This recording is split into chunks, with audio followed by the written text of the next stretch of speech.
तर सर विचारांवरती तर कोणाचंच नियंत्रण नसतं. हा, समजा आपण एखादं झाडाचं बी लावलं, समजा आंब्याचं बी लावलं, आंब्याची कोय लावलं तर काय होईल? आंब्याचं झाड तयार होईल. आणि झाड तयार झाल्यानंतर काही वर्षानंतर त्याला ऋतुकाळाप्रमाणे त्याला आंबे येतील. बघा नियम काय नीट बघा. तुम्ही जे बी लावलं तेच तुम्हाला मिळालं, प्लस मल्टिपल मिळालं. जे लावलं ते मिळणार. हा नियम पहिल्यांदा लक्षात ठेवा. हा निसर्गाचा नियम आहे. आपण ज्यावेळी देवाला मागतो, देव काय म्हणतो?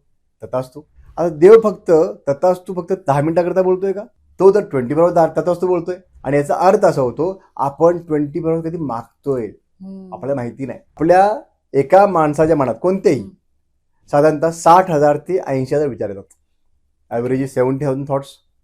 70,000 विचार आपल्या मनात येतात आणि त्यातले 90% विचार हे तुमच्या भूतकाळाशी संबंधित. बरोबर. भूतकाळातले काय गोष्टी आठवत आपण? ही अशी बोलली, हो. तो तसा का वागला, मागला ना अशी काय केलीस तू? अशा अनेक गोष्टी ज्यातून तुम्हाला दुःख होतंय, बरोबर.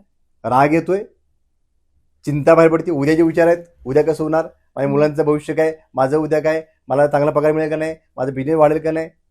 म्हणजे यातून सगळ्या विचारातून एकदा भूतकाळाला विचार करतोय किंवा भविष्यकाळाला विचार करतोय. आत्ताचा एकदा विचार आहे का मला सांगा? आत्ताचा कोणीच नाही करत. प्रेझेंटचा विचारच नाहीये. बरं, हे सगळ्या विचारातून तुमच्यामधून बाहेर पडणे ऊर्जा जी आहे ती नकारात्मक आहे. तर परमेश्वर काय करतो? परमेश्वर तुम्ही फक्त वर्बल जे बोलताय त्याला जातोच तो म्हणतो असं नाहीये. हे समजलं ना तुमचं काम झालं सगळ्यांचं. 23 तास तुमच्यातून नकारात्मक ऊर्जा बाहेर पडत आहे. बरं, ते असे थॉट आहेत की दे आर रिपिटेटिव्ह, पुन्हा पुन्हा येतात. असं आहे का की एखादी घटना आठवणीने एकदाच आली परत संपलं? नाही, आपण त्याला पुन्हा पुन्हा पुन्हा पुन्हा बघतो आणि तशा प्रकारचं निगेटिव्हिटी अट्रॅक्ट करतो. कारण देव तुमच्या प्रत्येक ऊर्जेला तथास्तु म्हणतोय. तो फक्त तुम्ही चांगलं बोलल्यानंतर म्हणत नाही. बरोबर. तो असं म्हणत नाही की याने आज पूजा केली आज याला चांगलं फळ द्यायचं, याने पूजा नाही केली याला नाही, असं नाही म्हणत देव. ह्या नीट समजून घ्या. संपूर्ण व्हिडिओ बघण्यासाठी द सारिका शो या YouTube चॅनलला आत्ताच भेट द्या.